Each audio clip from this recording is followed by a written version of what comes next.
Assalamualaikum warahmatullahi wabarakatuh. Apa itu banjir bandang? Video ini saya buat untuk menjawab pertanyaan dua pakar ahli sumber daya air. Yang pertama, Bapak Profesor Dr. Andes Waluyo-Hatmoko, MSc. Beliau ahli utama di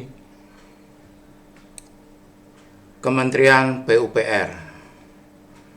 Ini pertanyaannya di WA Group tanggal 28 Januari 2025 setelah banjir bandang Sumatera dan Sumbar, ya, Aceh dan Sumbar. Pertanyaannya, Bapak akan bisa meyakinkan masyarakat bahwa konsep Bapak benar dengan mengungkapkan berbagai fakta penyebab kejadian banjir Aceh, Sumut, dan Sumbar akhir-akhir ini. Nah, ini 9 Januari 2026, berita TV, ada 12 korporasi diduga penyebab banjir Sumatera. Nah, ini udah tim Satgas Bencana Alam ini sudah membuktikan bahwa ada korporasi itu pengusaha-pengusaha, ada 8 di Sumut, 2 di Sumbar, dan 2 di Aceh.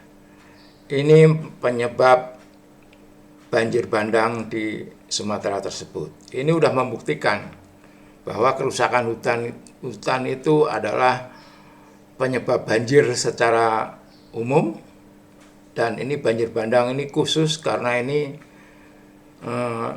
terjadi akibat jebolnya waduk secara alami. Nanti saya perjelas apa itu waduk secara alami.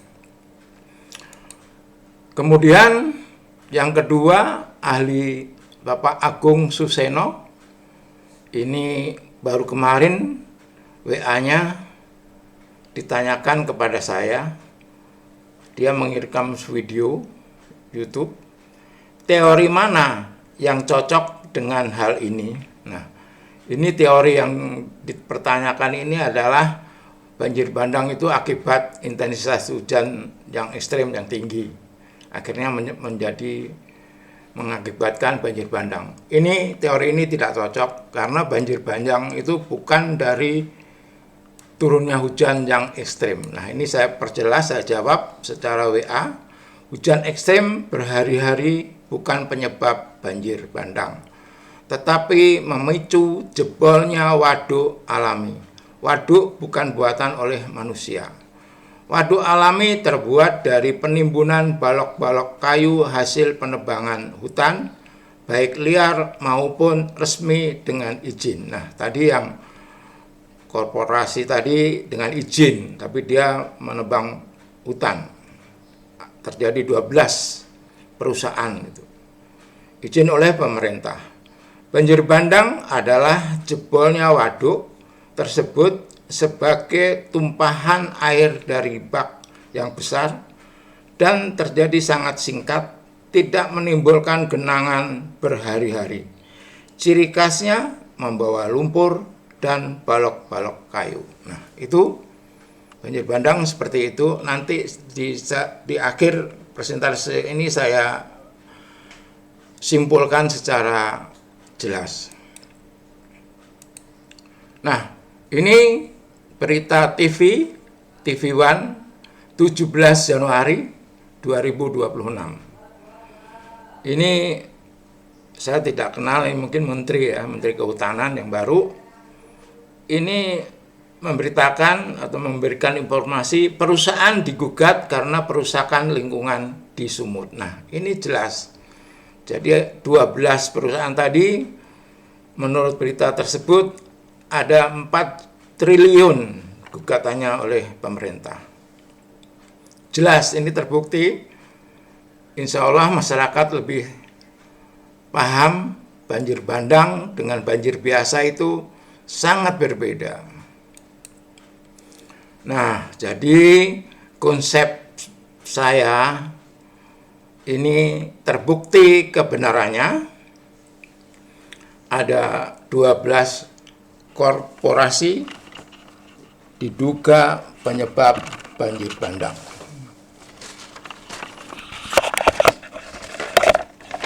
Ini akan saya jelaskan secara singkat. Banjir bandang terjadi akibat jebolnya waduk atau bendungan yang terbuat secara alami dari tumpukan balok-balok hasil penebangan hutan yang tertimbun selama puluhan tahun dan membendung limpasan air hujan sehingga menimbulkan genangan selama puluhan tahun seperti waduk atau bendungan. Volume waduk ini puluhan juta meter kubik. Kalau hujannya biasa-biasa saja, mungkin bendungan ini masih bertahan. Tetapi kemarin hujan sangat ekstrim di Sumatera, kurang lebih 5 hari berturut-turut.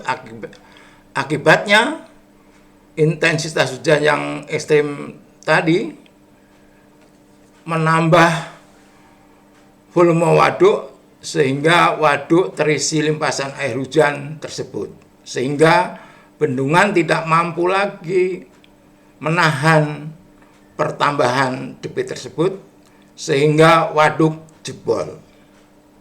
Jebolnya waduk yang menampung puluhan juta meter kubik tersebut, inilah fakta menimbulkan banjir bandang di Sumatera Barat dan di Aceh.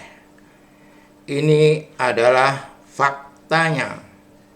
Seperti itu. Sebesar debitnya sangat besar yang terjadi, bisa meruntuhkan jembatan yang begitu besar, kokoh, jembatan beton, bendungan, dan melenyapkan rumah-rumah. Itu karena banjirnya serentak dengan adanya jebol puluhan juta tadi. Dan itu terjadi sesaat. Habis itu kelihatan rumah-rumah hilang. Jadi nggak sampai berhari-hari.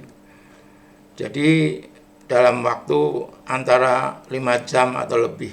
Itu air tumpah langsung ke laut, tapi sebelum ke laut menerjang jembatan, rumah-rumah penduduk. Itulah banjir bandang. Demikian informasi dari saya. Semoga para ahli yang menanyakan tadi bisa menerima penjelasan saya ini. Billahi taufiq wal hidayah. Wassalamualaikum warahmatullahi wabarakatuh.